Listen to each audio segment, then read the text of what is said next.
Γεια σας. Λοιπόν, θα σας δείξω πώς να κατεβάσετε, να εγκαταστήσετε και να ρυθμίζετε το TeamSpeak 3 στα Windows σας. Πρώτα απ' όλα χρειάζεται να ξέρουμε τι Windows έχουμε και ο πιο εύκολος τρόπος είναι αυτός.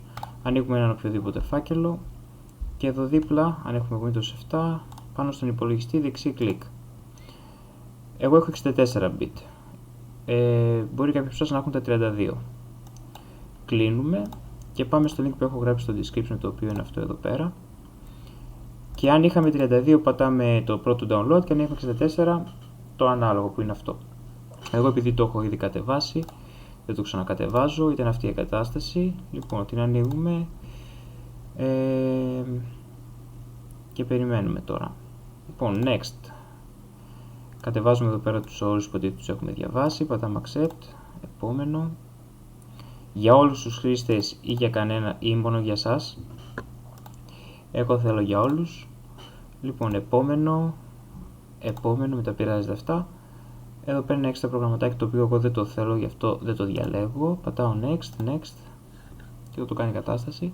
Μόλις τελειώσει η κατάσταση ξεδιαλέγουμε και πατάμε finish. Δεξί κλικ πάνω στο εικονίδιο, στη συντόμευση, ιδιότητες, συμβατότητα. Αυτό να είναι διαλεγμένο το κουτάκι, εφαρμογή, ok, το ανοίγουμε. Και επειδή είναι η πρώτη φορά λογικά που ανοίγουμε το TeamSpeak, θα μας ζητήσει πάλι όρους, πατάμε accept. Και τώρα βάζουμε το nickname μας, το οποίο είναι όποιο θέλουμε εμείς. Λογικά αυτό μέσα το παιχνίδι. Πατάμε επόμενο. Καλύτερα να πατάμε κουμπί για να μιλήσουμε, για να μην ακούγονται τα πάντα. Εγώ προσωπικά έχω βάλει το Alt. Πατάμε επόμενο. Εδώ πέρα δοκιμάζει το Alt. Επόμενο. Εδώ πέρα αφήσει το κενό. Αυτή είναι μια χαζομαρίτσα, διαλέξτε το ποιο θέλετε. Είναι για τις φωνούλες του TeamSpeak.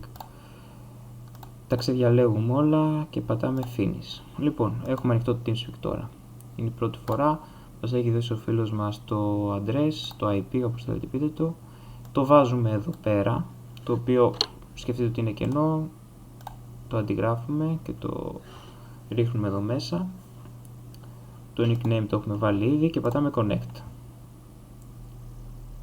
Μπαίνουμε μέσα. Λοιπόν,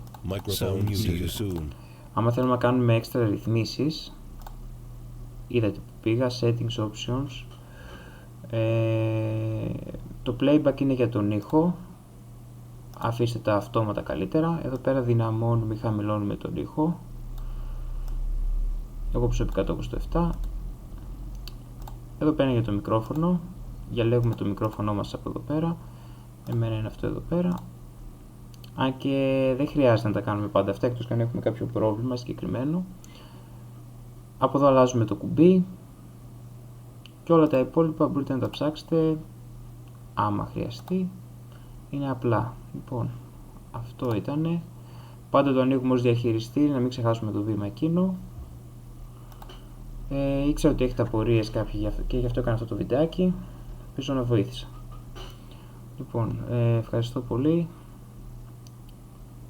Γεια σας.